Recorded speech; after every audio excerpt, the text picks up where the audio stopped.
Muy buenas noches, bienvenidos a nuestro programa Acción Positiva.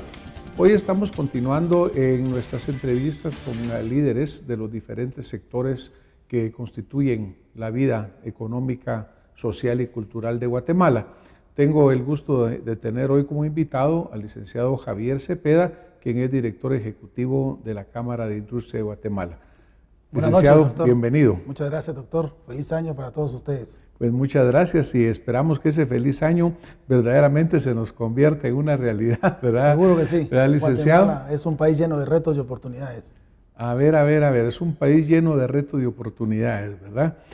A veces la gente habla del lado de amenazas y peligros, pero me gusta mucho que usted hable de retos y oportunidades, porque yo creo que ahí está la parte importante. Para entrar en materia, licenciado, ¿cuál es la visión del Guatemala que terminó el año 2012? ¿Cómo sienten ustedes que fue el clima de negocios, por ejemplo, con el cual cerramos el año? A ver, es un año 2012 donde había mucha expectativa positiva. El cambio de gobierno hacía que hubiera una expectativa muy alta para poder generar nuevas oportunidades, nuevos negocios y por lo tanto más empleo. Y así como esto, pues una forma para reducir la pobreza. Sin embargo, creemos que fue un año en que tal vez todavía no terminamos de arrancar. Hay algunos temas en los cuales se avanzaron un poco, pero creemos que hay todavía muchísimo por hacer. El gobierno, pues tal vez se generó una expectativa muy alta, hubo algunas tareas pendientes, pero vemos con optimismo un 2013 en el cual podemos trabajar una Guatemala más unida. Hay que tomar en cuenta de que el año pasado, el año 2012, iniciamos con un país que estaba sumamente polarizado, sumamente confrontado, porque durante los gobiernos anteriores habíamos tenido muchas confrontaciones y tuvimos mucho desgaste entre distintos sectores de la población. Entonces tampoco fue fácil, hay que reconocerlo, para este gobierno recibir un país con tanta confrontación. Creo que se ha avanzado en algunos temas como la seguridad, tal vez no tanto como hubiéramos deseado, pero se han visto algunos logros y algunos avances puntuales, pero tenemos todavía muchos retos. Creemos que entre los logros pueden estar precisamente el tema de la seguridad, el tema de respirar un ambiente un poco más positivo o menos deprimido como veníamos trabajando los últimos 4 años. Sin embargo, también los guatemaltecos muchas veces somos un poco desesperados y queremos tener soluciones en muy corto plazo a problemas que vienen de 20, 30, 40 años atrás. Entonces creo que hay que ver con positivismo, se pasó la página del 2012 y hay que ver este 2013 con unas grandes oportunidades para todos. Por ejemplo, cuando hablamos un poco del tema de polarización, a nosotros pues en Acción Positiva lo que buscamos es cambiar esas actitudes, esas visiones. Sin embargo, la polarización desafortunadamente sí vemos que persiste y muchas veces lo que falta cuando hay polarización es la falta de un diálogo adecuado. Por un lado, licenciado, la Cámara de Industria a veces pudiera percibirse como la cámara de una élite, pero ¿hasta dónde, qué tan profundas son las raíces de la Cámara de Industria dentro de la economía guatemalteca? Bueno, yo creo que quisiera empezar un poquito cabalmente por el lado de lo que significa la industria en Guatemala. En Guatemala la industria representa alrededor del 25% de la economía, o sea, una cuarta parte de la economía más o menos es producto del sector industrial.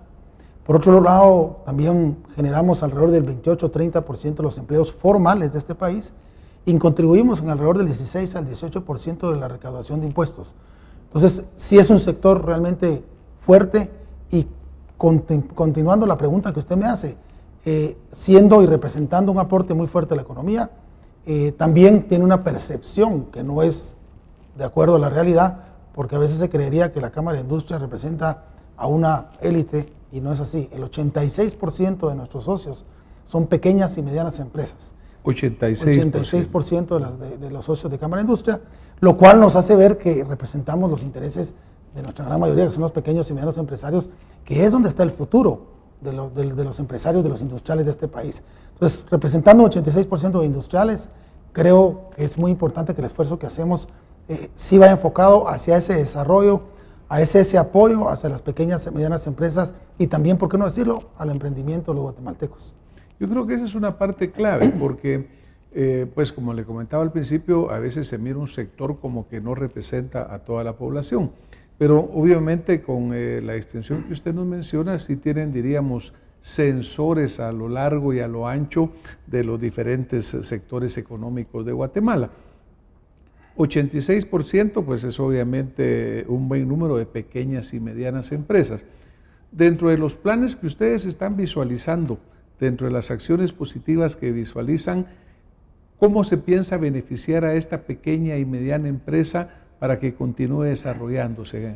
Uno de los planes que tenemos para los próximos años es el hecho de expandernos un poco más hacia el interior del país.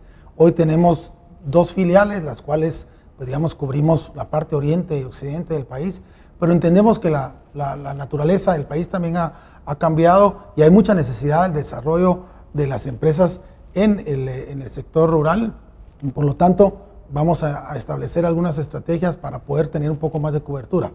Puntualmente, en el año 2013, lo que estamos pensando hacer es para los meses de mayo, para el mes de mayo, 30 y 31 de mayo, vamos a hacer un foro de inversión donde esperamos traer alrededor de 150 inversionistas extranjeros y también llamar la atención de muchos inversionistas locales para que invirtamos en Guatemala, porque es la única manera en que podemos generar empresa.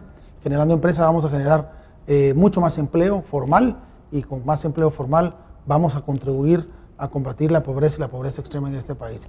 Y creemos que eso también puede ser un ejemplo de acciones para estar dejando de, por un lado, la conflictividad, donde hay muchas personas, no todas, sino que hay unas cuantas personas que se dedican a la conflictividad como parte de su negocio, de su forma de ser.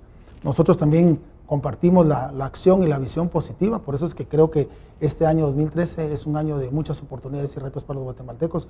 Nosotros concretamente nos hemos puesto en el 2013, el Guatemala Investment Summit, que es un foro de inversión que vamos a llevar a cabo en Guatemala.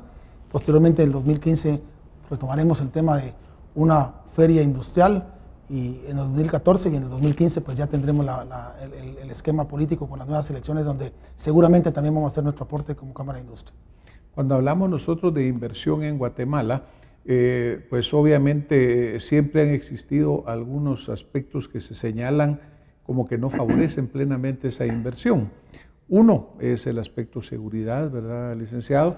Otro es el aspecto de la certeza jurídica que puedan tener los inversionistas extranjeros y nacionales, y por otro lado, el costo de algunos de los insumos necesarios.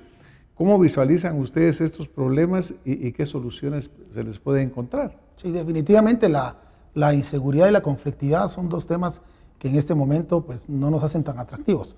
Pero realmente, si nos ponemos a pensar, inseguridad hoy por hoy hay casi en todas partes del mundo, en diferentes circunstancias. El tema de la conflictividad o la confrontación es un tema que en Latinoamérica se está generando mucho porque hay movimientos que viven de ese fenómeno que genera el conflicto para tratar de tener sus cuotas de poder o hacer su modo de vida.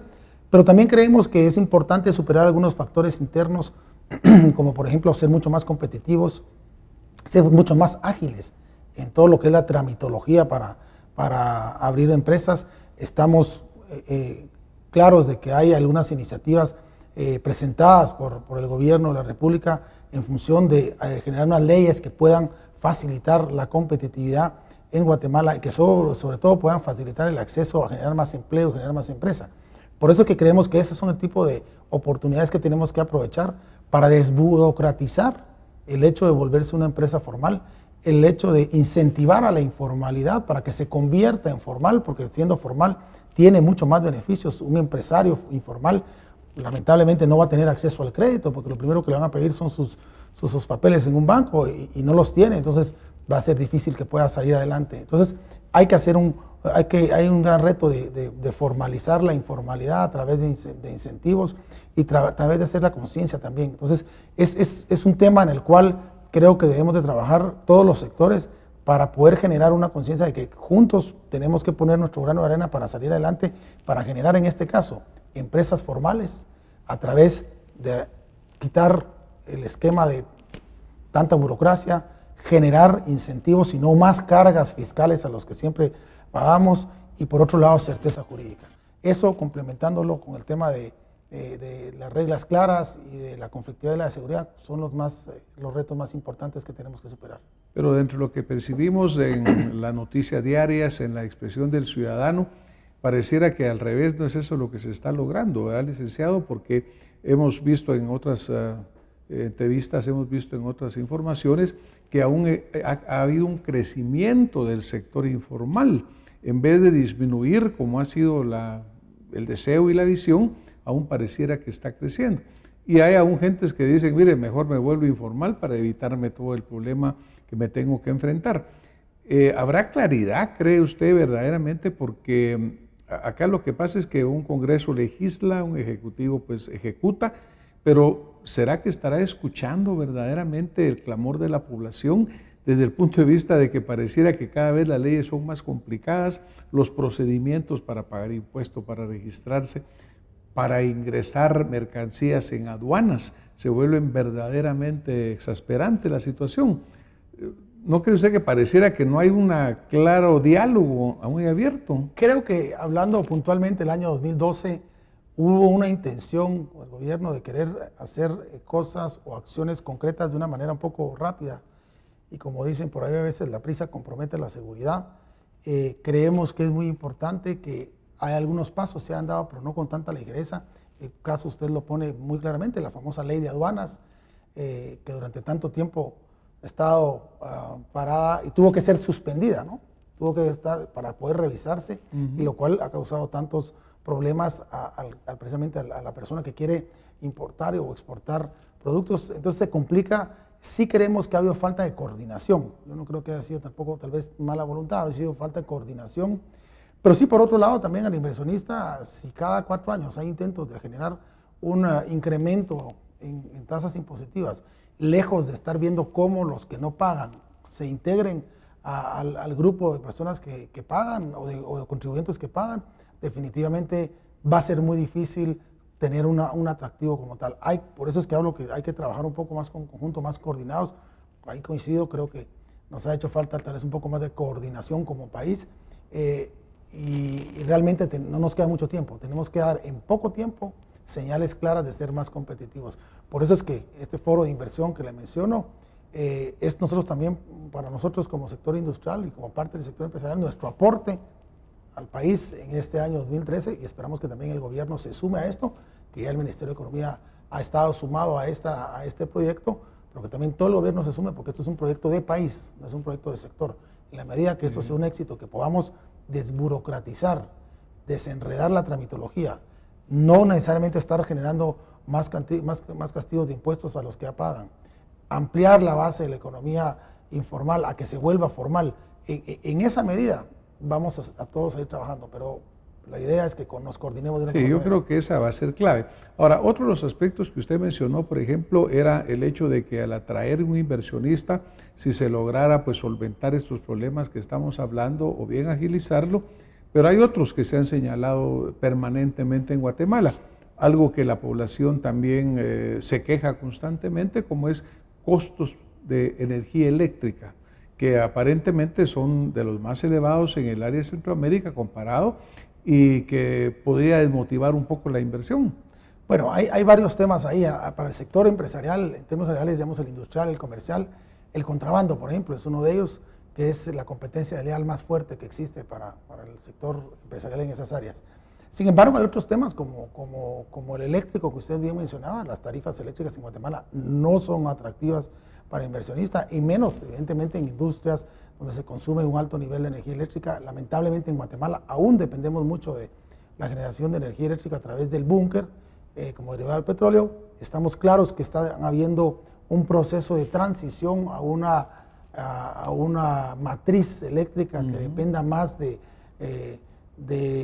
insumos que no sean provenientes del petróleo, sino que puedan de digamos, de algunos generadores de energía renovable, o algunos elementos que sean aprovechando los recursos naturales que nosotros tenemos como Guatemala. Sin embargo, ahí es otro buen punto el hecho de decir, bueno, tenemos como país un gran potencial minero, eléctrico, hidroeléctrico, pero no hemos querido saber aprovecharlo. Ahí es donde también hay grupos tendenciosos y grupos que han querido manipular las realidades, y mal informado a ciertos sectores o a ciertas poblaciones para generar un conflicto. Tenemos que definirnos claramente, creemos que ahí hay una gran oportunidad para poder inclusive hacer más accesible y atractivo Guatemala como un sector de inversión. Claro. Ahora, por ejemplo, cuando usted mencionaba la parte de contrabando, que obviamente el contrabando acá, mire, yo he estado, por ejemplo, en el puente allá en la frontera con México, en Tapachula o en áreas similares, y usted mira al lado las balsas pasando, mira al lado con llantas, con huevos, con bueno, lo que sea, y todo el mundo se hace la vista gorda, ¿verdad? Pero cuando uno va al área de Huehuetenango, ahora ya en la misma Quetzaltenango, mira usted los botes de galones que están vendiendo gasolina mucho más barata. Alguien podría decir, bueno, pero si es más barato en el otro lado, el libre mercado va a permitir que esto fluya para acá. Y tal vez aquí podría haber algo de estos trabas que usted menciona que pudiera encarecer nuestros productos. Pero el problema es que esto sucede a la vista de todo el mundo. ¿Ha habido alguna plática de coordinación con el gobierno para realmente tomar medidas efectivas? Porque todo el mundo está viendo que está pasando el contrabando. Lo que no ha habido es una voluntad, no sé si es política, no sé si es ejecutiva, de pararlo. Ok, yo creo que el contrabando en primer lugar hay que verlo bajo 3 puntos de vista. No es un tema únicamente económico como tal vez la mayoría de la gente lo mira. El que compra lo ve como una forma de resolver un problema de bolsillo, sin darse cuenta que hay otras consecuencias atrás. Y el que vende también de alguna manera, o el que es parte de la estructura Sin embargo, el contrabando, lejos de ser, o adicionalmente, hacer un problema económico, tiene una matiz de tipo salud, porque las personas, por tratar de consumir productos o conseguir productos más baratos, entre comillas, se está exponiendo a productos que están vencidos, que no cumplen con estándares de calidad, que no llevan las condiciones que debieran de ser elaboradas desde el producto de fábrica, productos adulterados, etc. Entonces hay personas que se han muerto y que se han visto expuestas a su salud a temas por temas del contrabando. Y por otro lado, el tema de la seguridad. En la gran mayoría de los casos, las grandes estructuras que manejan el contrabando, no digo el desmenudeo, son estructuras que tienen vínculos con el crimen organizado y el narcotráfico. Entonces sí, hay que verlo como un problema mucho más grande, que es de salud, de seguridad y económico. Eso hablando a nivel macro. Por otro lado, también creemos que el contrabando que vemos en los ríos es el mayor nivel de contrabando, y eso no es cierto. El mayor nivel de contrabando es el más visible. Es el más visible. Claro. Pero el mayor nivel de contrabando entra o por las aduanas mismas o también por los pasos ciegos. ¿Va? En la frontera con México, que son 945 kilómetros de frontera, hay alrededor de 105 pasos ciegos y 4 o 5 fronteras oficiales. Entonces, hay un esfuerzo que hay que hacer ahí. Nosotros, desde el gobierno anterior, se había conformado una Comisión Nacional del Combate al Contrabando, de la cual hemos sido parte. Hay que aceptar que en el gobierno anterior realmente casi que no funcionó. Este gobierno lo ha tomado con mucha más seriedad, nombró a una persona encargada de la comisión y hemos logrado avanzar de una mejor manera y más coordinada. Falta mucho porque obviamente es una comisión que nace sin recursos, sin mucho apoyo, pero creo que existe esa voluntad por lo menos para combatir el contrabando. Ahora está la otra parte, el tema de la corrupción, que a veces también está inmersa o está incluida dentro del mismo estructura de la corrupción, está metida el contrabando. Entonces, ahí es donde también hay que hacer acciones concretas y eso le compete al gobierno. Sí, claro, lo que pasa es que tal vez al tener sistemas engorrosos en las aduanas, al tener sistemas con mucha subjetividad que permiten que el vista o el encargado tome una decisión, Javier, eso obviamente va a ser mucho más fácil que haya corrupción. Cuando haya una regla clara, como usted indica, ¿seguro? Un sistema automatizado, por así decirlo, porque ¿sabe qué es lo lamentable? De acuerdo a lo que hemos platicado con muchas gentes, la mayor parte hace sus trámites legales y correctos. Los contrabandistas son conocidos de todo el tiempo y siguen contrabandeando y no les pasa absolutamente nada. Yo creo que esa es una parte muy clave, llegar a tener una credibilidad en el sistema. Y ahí me refiero a algo de lo que usted mencionaba con anterioridad. El tema de, usted hablaba de que el Ejecutivo ejecutaba, el Legislativo legislaba, pero al Poder Judicial también le corresponde su tarea. Y en este país la verdad es que no hay certeza de castigo, por eso es que toda la gente hace con la ley lo que quiere. Creo que deben de haber casos concretos y debe aplicarse la ley de una manera mucho más tajante, mucho más contundente. Sabemos que están haciendo esfuerzos en el organismo judicial, pero creemos que realmente hay que tener mucho más certeza de castigo, porque de lo contrario la gente va a seguir burlándose de las leyes. Claro, mire, yo creo que hay muchos puntos que hemos venido tocando, Javier. Me gustaría regresar un poquito al tema de las energías, por ejemplo, las energías renovables como las hidroeléctricas. Usted hablaba algo de la minería, pero en el caso de la energía, sabemos que hay mucha oposición de las comunidades en diferentes puntos de Guatemala y que desafortunadamente lo que se ha encontrado es un camino de conflictividad. ¿Cuál mesa existe actualmente o qué ustedes plantearían como un camino para sentarse a dialogar? Porque pues vimos que al final del año 2012, enfrentamientos en diferentes lugares donde hay proyectos mineros, donde hay proyectos hidroeléctricos. ¿Existe un verdadero mesa donde se sientan a dialogar? ¿Existe un diálogo abierto o es un diálogo de sordos? Porque mientras las comunidades se opongan a que estos proyectos se desarrollen, recuérdese también de que las consultas populares, que no son vinculantes, pero que 97% de una población, creo que en Rafael Las Flores, dijeron no queremos la minería. Entonces, ¿eso va a seguir creando conflictividad? Yo lo que creo es que este tema de la conflictividad de los proyectos de aprovechamiento de los recursos renovables hay que verlo también bajo otra perspectiva. Número uno, creo que hay mucho desconocimiento o mucha desinformación por parte de las mismas poblaciones. Nosotros tenemos una presentación que hemos compartido con distintos sectores acerca de cómo vemos una visión, digamos, económica desde el punto de vista industrial, y cuando entramos a la parte del desarrollo de la reconversión rural, que así lo vemos que también es importante para el país, conversando con unos líderes religiosos, una vez nos decía uno de los líderes religiosos, fuerte, que lo que sucedía era que las hidroeléctricas le roban el agua a la población, cosa que no es cierto. En un supuesto hace un desvío y lo vuelve a su cauce, pero no afecta a la población, o que contamina, cuando tampoco es cierto. Entonces, aparte de lo, partamos de que de los mismos líderes comunitarios existe muchas veces ignorancia, falta de conocimiento en profundidad, y ellos son los que proclaman, en algunas maneras, los mensajes a sus comunidades, confundiéndolos o desinformándolos. Por un lado eso, creo que ahí ya las empresas han tomado cierto nivel de acción o de liderazgo para poder informar de una mejor manera a los habitantes, que no se dejen engañar. Pero por otro lado, como le mencionaba con anterioridad, también existe un grupo de personas financiadas por algunos países extranjeros que se dedican y que únicamente viven de generar conflicto.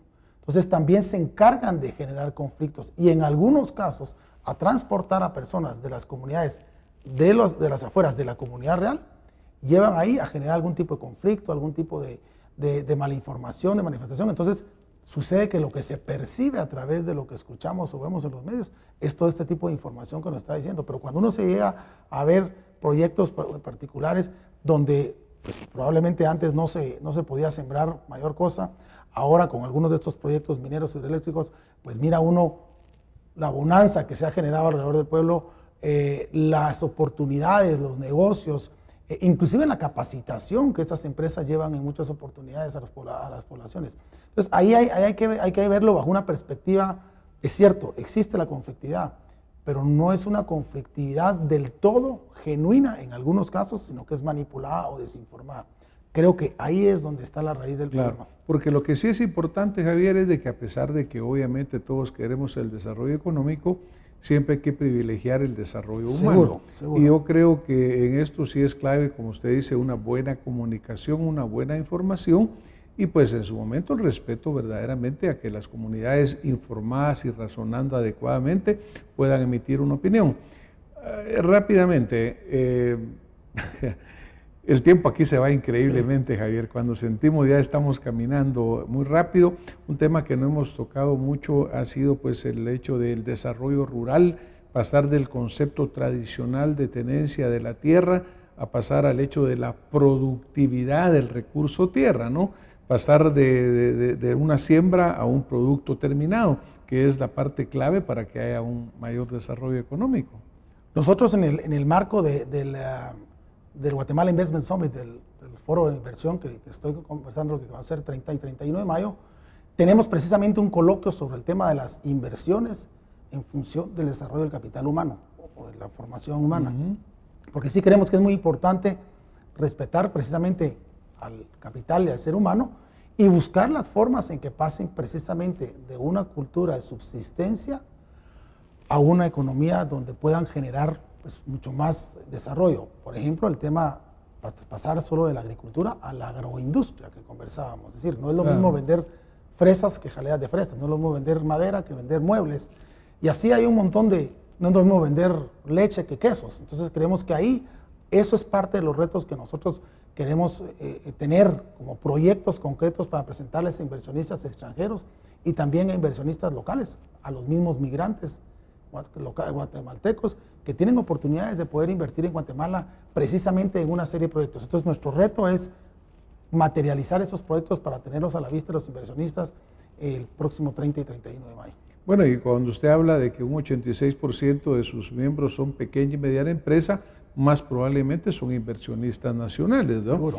Que no solo necesitarán esta capacitación, fuentes de financiamiento adecuadas y fuentes o medios de cómo comercializar su producto, tanto local como internacionalmente. Javier, nosotros estamos llegando ya cerca de este programa, se va terminando. ¿Cuál sería el mensaje más importante que usted quisiera dejarle, pues en nombre del sector que usted representa, de la Cámara de Industria de Guatemala, a los guatemaltecos que hoy nos están viendo y escuchando? Yo diría que podamos ver Guatemala, como les decía al principio, un país de oportunidades. Guatemala tiene fundamentalmente una población sumamente joven, que es muy adaptable. Y cuando digo adaptable, es muy fácil de poder capacitar. Muestra de eso es el auge que han tenido los call centers o los BPOs durante los últimos años. Creemos que es un país que con una ubicación estratégica envidiable por muchos otros países, un clima que se presta para generar mucha producción. Y por qué no decirlo también, creemos que dentro de todo el entorno mundial que existe, que vemos que hay una cierta convulsión o crisis, tenemos una estabilidad macroeconómica bastante fuerte que puede ser atractiva para los inversionistas. Así es que tal vez la invitación es, dejemos de quejarnos, veamos que es cierto, tenemos nuestros problemas, a veces magnificamos más nuestros problemas que nuestras oportunidades, y veamos en este 2013 un año realmente de oportunidades para poder empezar a construir una Guatemala con menos pobreza, con más trabajo, con más empleo, con más empresas, y esa es la forma para generar más riqueza y combatir la pobreza. Muchas gracias Javier por su mensaje, y yo le quiero pues reiterar a los que nos están viendo, nos están escuchando, que siguiendo la misma línea de lo que dice el licenciado, prácticamente lo que tenemos que hacer es buscar el bienestar del guatemalteco, que todo el esfuerzo económico, industrial y comercial termine teniendo un bien para un ciudadano guatemalteco, para que haya menos desigualdad, para que haya más oportunidad y que todos podamos vivir mejor. Licenciado, muchísimas gracias por haber compartido con nosotros. Le agradecemos su presencia esta noche. Gracias. Y a ustedes que nos han estado viendo y escuchando, muchas gracias y nos vemos la próxima semana con más acción positiva. Buenas noches.